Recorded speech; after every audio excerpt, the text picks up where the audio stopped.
Hey everyone, Technomentary here with a video for you guys. In today's video, I'm going to show you how to force restart an iPhone 15 Pro or any of the newer iPhones.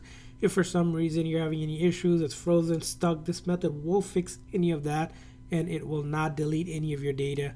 So in order to do this, first thing is you're going to locate the volume up and the volume down button, which is going to be located directly after the action button, and then this big side button as well. So what you need to do is quickly press and release the volume up, and then quickly press and release the volume down, one after another, again very quickly, and then hold on to this side button until the screen goes completely black and the Apple logo appears. So I'll do volume up, volume down, and then I hold on to this side button just like that, and just keep on holding it and don't let go until again the screen goes completely black and the Apple logo reappears again, and then you will let go.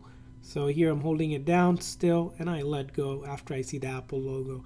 Now if for some reason this isn't working for you the very first time, keep on trying it. It works and it does a great job fixing pretty much most of the software related issue. The key thing here is to quickly press and release the volume up, volume down, one after another in sequence before holding on to this big side button. So you want to go ahead and do that.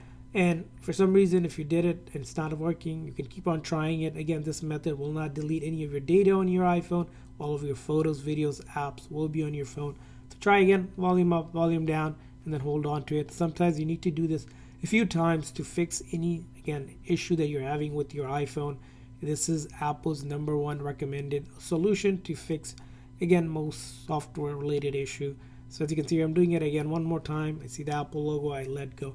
And that's how you force restart an iPhone 15 Pro or any of the newer iPhone. I hope this video was helpful. If so, please consider a like and subscribe button for more tips and tricks for your iPhone. We'll see you guys next time.